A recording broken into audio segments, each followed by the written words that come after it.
Hello and welcome. Before I start the Aidan Kearney article, I wanted to play this video for you because it was rather validating to me as someone who only recently has lived in Massachusetts the last 4 years, almost 5 years now. Let's just see what he has to say. He talks about when it comes to living in New Hampshire is how if you're trying to escape Massachusetts, just know that about 95% of people that live in New Hampshire either grew up in Mass, have family in Mass, or work in Mass. Why would you want to escape Massachusetts, you ask?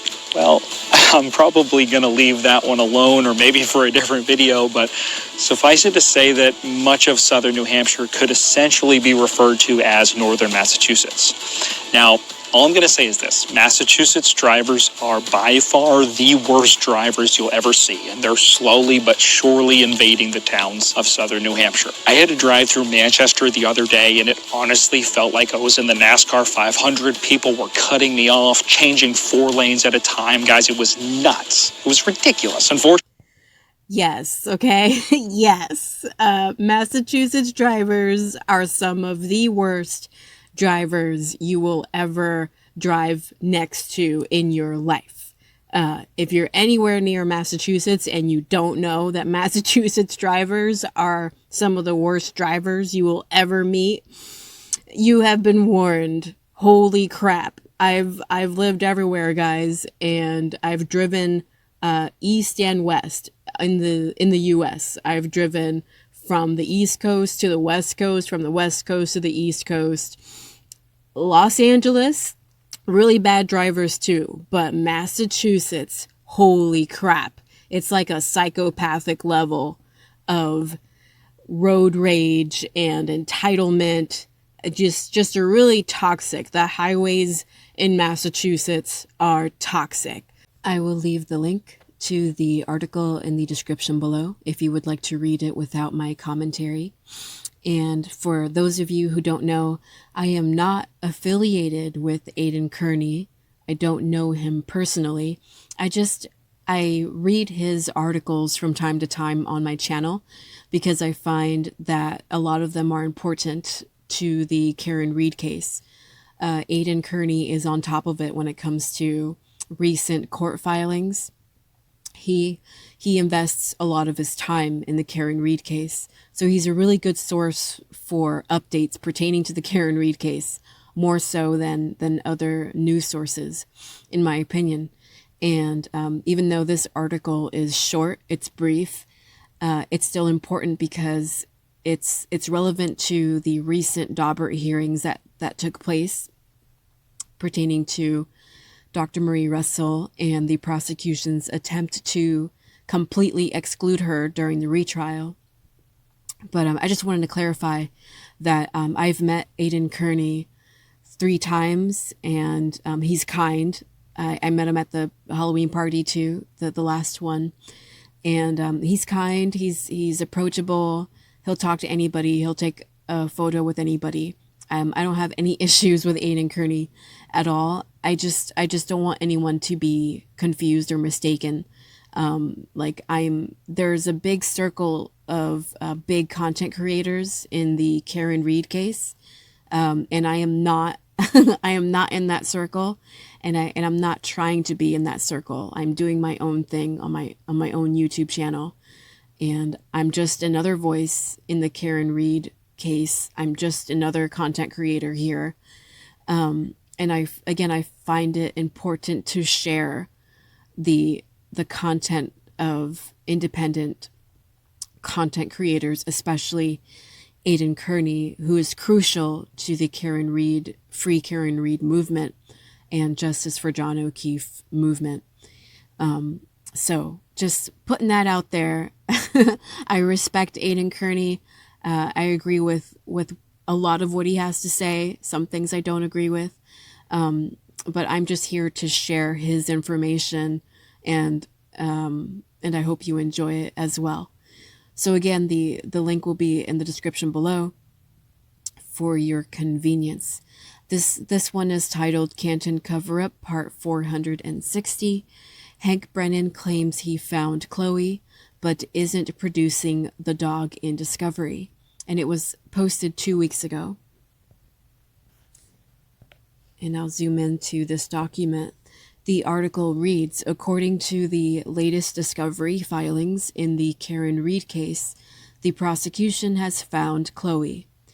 And Aidan attached a court document that reads, Commonwealth versus Karen Reed, Commonwealth's Notice of Discovery 53.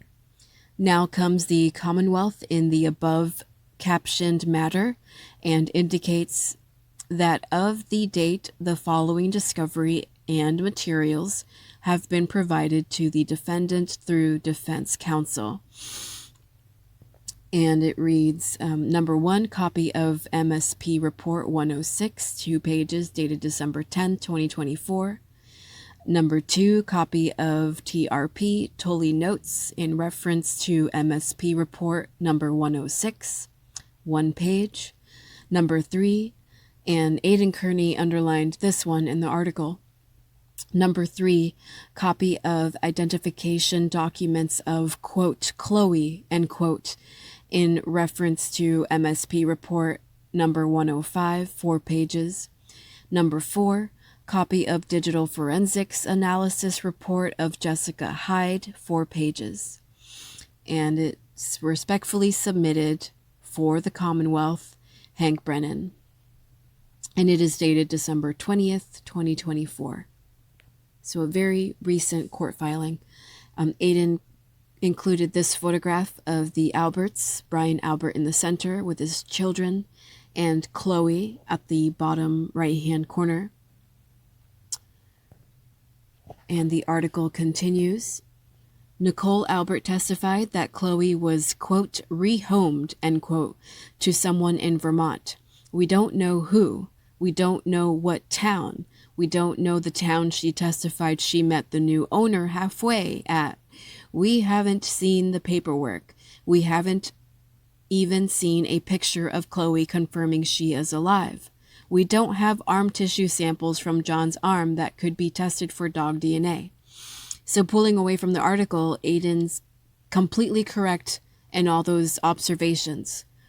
We have no way of verifying what Nicole Albert said during the trial about Chloe. The Nicole Albert and Brian Albert alleging that she was, quote, rehomed in Vermont. And remember, they didn't like it when the defense team were like, you got rid of her. You got rid of her. And they're like, we rehomed her. Like, why are you being so cold? We rehomed her. Like, you got rid of her, guys. Nicole Albert and Brian Albert, right? After she attacked John O'Keefe, she then went on to attack 2 more people and hospitalize them. You guys got rid of Chloe, okay? There's rehoming, and then there's getting rid of a dog. And if you guys been following the Karen Reed case long enough, you probably know by now that there is an online consensus that says Chloe was euthanized. A lot of people online don't buy what Nicole Albert and Brian Albert said about Chloe. A lot of people online, I'm willing to bet a majority of people online, say that Chloe was euthanized so that there would be no way of connecting Chloe to John O'Keefe's wounds. And if you were paying attention during the recent Daubert hearings with Dr. Marie Russell, Dr. Marie Russell informed the world that John O'Keefe's wounds on his right arm, the dog bite and claw marks, were not tested for DNA. They were never tested for DNA. So not only was there never a real investigation conducted at 34 Fairview at Brian Albert and Nicole Albert's house, no real investigation was ever conducted there. There was also no real medical examination conducted of John O'Keefe's body. I said during the Daubert hearing analysis videos that an experienced medical examiner would have been confused by the dog bite and claw marks on John O'Keefe's arm. A real medical examiner would have been able to see the wounds on John O'Keefe's body, and they would have come to the conclusion that in fact John O'Keefe was not involved in a car accident, but that he was likely involved in a fight and that he was likely involved in a dog attack. Continuing with the article. According to the discovery, the Commonwealth is not actually providing the dog as evidence, just the identification documents. So you see, guys, pulling away from the article, the Commonwealth is not going to provide evidence of Chloe's existence. They're not going to provide evidence that Chloe is still alive. They're only going to provide identification documents of Chloe. Like, what good is that going to do, right? So we just have to keep taking their word for it. Like, that's what Hank Brennan is doing. That's what Adam Lally's doing. And the McLaughlin chick. That's what they're all doing, right? They're just, you guys take our word for it. Chloe's alive and well. The same prosecution that's part of the cover-up, mind you. Right? The same prosecution that is perfectly content. They sleep well at night knowing that no real investigation was ever conducted. They sleep well at night knowing that they are prosecuting an innocent woman. And rather than listening to the ARCA experts and rather than listening to the medical experts from the defense side, the prosecution just wants to be right. They just want to win a case, a high profile case, right? Adam Lally, Hank Brennan, they don't want to do the right thing. They just want to be right. They just want to rule the narrative at the end of the day. No real justice here, guys. Continuing. If I know anything about these corrupt people, about how these corrupt people operate, it's that they will most likely have Brian Tully testify that he met Chloe, confirmed it was Brian Albert's former dog, and say that he examined the teeth and they don't align with the dog bites on John O'Keefe's arm. Pulling away from the article, excellent point by Aidan. It would just be hearsay from that point. And of course, Brian Tully, he's not a dog bite expert, right? But you could see them pulling this off as well. I wouldn't put it past them either. Just take our word for it. Here's the identification document of Chloe. And here's Brian Tully telling you that he met Chloe and she's cool. She's kind. She's not that mean. And she's alive and well somewhere in Vermont. And take Brian Tully's word for it. Her teeth do not match up with John O'Keefe's wounds. Right? Like, I wouldn't put it past them either. From everything else they've pulled off so far. All the other bullshit they've handed to us so far. Would not put it past them. Continuing with the article. Never in a million years would they give the defense access to the dog itself. Never in a million years would they allow the new owner of Chloe to testify, if Chloe is even alive, which I doubt she is. Never in a million years will they actually provide paperwork showing new ownership of the dog. Never in a million years would the Commonwealth take the risk of having an independent dog bite expert examine the real Chloe's teeth to see if they align with the marks on John's arm, if they didn't already know what the hand-picked expert planned on testifying. Really good point. Pulling away from the article, I made a similar argument during the Daubert hearing videos I provided.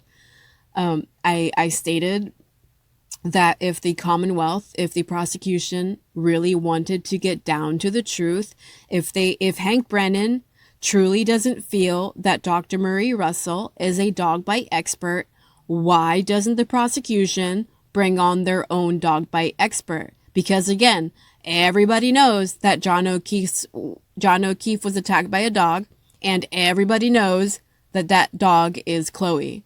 I said this during the Daubert hearing. Everybody knows that John O'Keefe was attacked by a dog, and everybody knows that dog was Chloe. So if the prosecution really wanted to get down to the truth and they wanted to eliminate Dr. Marie Russell because they don't think she's qualified enough, then why don't they bring on their own dog bite expert? And they won't, guys. They won't. Aidan Kearney is absolutely correct here. Continuing with the article, my question is, if Chloe is really alive, then why didn't they do this during the first trial? Hank Brennan knows that the case against Karen Reed is weak and the case against the McAlberts is strong, and the mere fact that he's using his time and resources to try to disprove the dog bites shows that he is losing.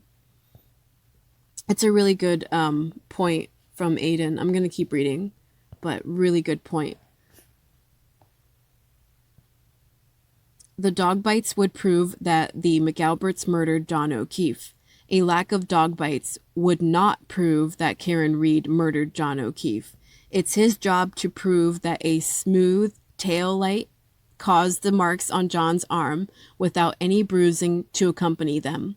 And he'll never, ever be able to do that because everyone with a basic understanding of science knows that John O'Keefe was never hit by a car.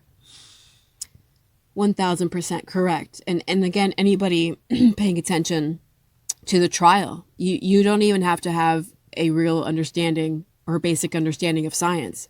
You just have to follow the trial. You have to understand what really happened during trial. And I've stressed this previously in multiple videos. There was a repeated attempt to obfuscate the facts. There was a repeated attempt to obfuscate the truth about this case. A whole lot of red flags pertaining to a cover-up. And very little evidence that the prosecution is actually after the truth, or that the Massachusetts State Police, the troopers, are actually after the truth, or that Canton PD is actually after the truth. Very little evidence that any of those fools are actually after the truth. There is a far more evidence pointing at a cover-up. And you just have to watch the trial to know that, just you don't even have to be following this case very long. Just watch the trial. It's fishy as hell if you watch that trial. It does not seem right. And it's not just me saying it. It's also multiple lawyers who watched the trial and provided commentary on it. A majority of lawyers I follow that watched the trial believe Karen Reed is innocent. And some of them even said, why did the prosecution bring this case against her? They have no case against her. Aidan Kearney is 1000% correct. This was a cover-up. And it just goes to show you how much power the McCabe's and the Alberts have in that community. That they were able to get members of law enforcement and judicial members like lawyers and judges to assist them in protecting their narrative. And unfortunately, the O'Keefes have fallen victim to that as well. The O'Keefes have no idea what happened to John O'Keefe. But just to highlight what Aidan wrote right here, the mere fact that he's using his time and resources to try to disprove the dog bites shows that he is losing. Aidan Kearney is referencing Hank Brennan's attempt to, again, exclude Dr. Marie Russell from the retrial. Like, the prosecution doesn't even want any mention of dog bites for the retrial. They want to be able to completely have it completely overlooked. And that's what the whole Daubert hearing was for. All that time, guys. How many hours was it? 8 hours or so. And the prosecution isn't even done. The prosecution has to resume it next week. The time and resources, the court's time and resources, Karen Reed's time and resources. She has to pay for her defense team to keep representing her through this cover-up. But they want to hone in on the dog bites because the dog bites were never mentioned in the prosecution's official narrative. So they want to be able to erase the dog bites from everyone's minds. You know, as if they think by now that they can just disprove it. As if they can untake the photographs of John O'Keefe's arm. Again, if they wanted to get down to the truth, they would pursue their own dog bite expert. They wouldn't be wasting all this time and resources trying to say, don't believe your lying eyes. That's what the prosecution is doing when they say those marks on John O'Keefe's arm, don't believe what you're seeing. Those are from a taillight. Don't believe the ARCA experts. Don't believe the PhDs in accident reconstruction. Don't believe those guys that the FBI hired to investigate the death of a Boston police officer. Don't believe them. Believe us. Those couldn't possibly be from a dog bite or dog claws. Those marks were from a taillight. No other bruising on John O'Keefe's body. No other evidence that he was hit by anything, by any vehicle. But a whole lot of evidence that he was involved in a fight. That he was likely outnumbered during that fight. And a whole lot of evidence that he was attacked by a dog. And again, this is why Aidan Kearney is important. This is why independent journalists are important. Because when mainstream media like Court TV and the other court channels on YouTube, when they just want to give you sensationalism and they want to give you the prosecution's narrative, people like Aidan Kearney give you the facts. Thank you for watching.